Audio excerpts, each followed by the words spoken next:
Class 10-এর মাধ্যমিকের ইতিহাস second chapter, মাধ্যমিকের ক্লাস 10-এর ইতিহাস সেকেন্ড চ্যাপ্টার, সংস্কারগত বৈশিষ্ট্য।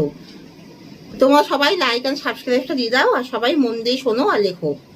কুসংস্কারে অন্ধ বেড়াজাল থেকে মানুষকে নতুন শিক্ষার আলোকে মানুষকে চালিত করাকেই বলা হয় নবজাগরণ। অর্থাৎ এই সময় মানুষের যে শিক্ষাগত যে সংস্কার আন্দোলন চালিত হয়, কুসংস্কার রক্ষণশীলতার বেড়াজাল থেকে মানুষকে যুক্তিবাদ ও তর্কের মাধ্যমে ও পাশ্চাত্য শিক্ষা ব্যবস্থার বিবর্তন ঘটিয়ে মানুষকে যে নতুন শিক্ষার আলোকে উদ্বোধিত করা হয়েছে তাকে নবজাগরণ বলা হয়।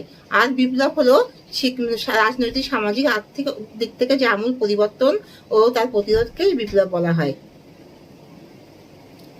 এক্ষেত্রে রাজনৈতিক, সামাজিক ও আর্থিক অবস্থার দিক থেকে ও শিক্ষা সংস্কারের দিক থেকে ঊনবিংশ শতাব্দীর থেকে নবজাগরণের যুগ বলা হয়েছে, কারণ এই সময় শিক্ষা ব্যবস্থা ও সামাজিক ক্ষেত্রে আমূল পরিবর্তন দেখা দিয়েছে এবং কিছু মহৎ ব্যক্তি তত্ত্বাবধানে সেই সময় শিক্ষা ব্যবস্থার ক্ষেত্রে আমূল পরিবর্তন দেখা দেয়।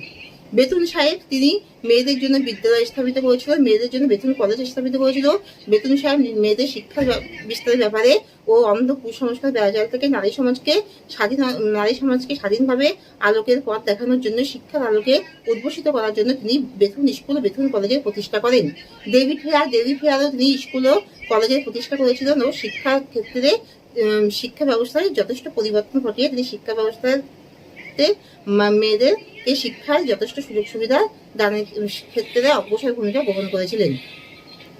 ঈশ্বরচন্দ্র বিদ্যাসাগর শিক্ষা ব্যবস্থার ক্ষেত্রে যথেষ্ট উন্নতির পথে মেয়েদেরকে অগ্রসর করেছিলেন। তিনি মেয়েদের জন্য অনেক বিদ্যালয় স্থাপিত করেছিলেন ও তিনি বেতুন সাহেবকেও বিদ্যালয় স্থাপিত করতে সাহায্য করেছিলেন। মেয়েদের জন্য তিনি প্রচুর বিদ্যালয় স্থাপিত করেছিলেন, নারীদের আলাদা করে বিদ্যালয় স্থাপিত হয়েছিল।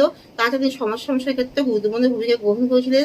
বিধবাদের যে সেই সময় কম বয়সী মেয়েদের বৃদ্ধদের সাথে বিয়ে দেওয়া হতো এবং তাদের সেই বিধবাদের পুনর্বিবাহের জন্য সমাজ সংস্কারের ক্ষেত্রে বিদ্যাসাগর গুরুত্বপূর্ণ ভূমিকা গ্রহণ করেন এবং বহু বিবাহ প্রথারও তিনি অবসান ঘটান। আর সেই সময় প্রাচ্য পাশ্চাত্যবাদীদের মধ্যে দ্বন্দ্ব হয়, অর্থাৎ কোম্পানি প্রাচ্য শিক্ষার দিকে প্রথম দিকে গুরুত্ব দিলেও পরে পাশ্চাত্য শিক্ষার ধারণা নিয়ে প্রাচ্যবাদীদের মধ্যে মতভেদ দ্বন্দ্ব দেখা দেয়।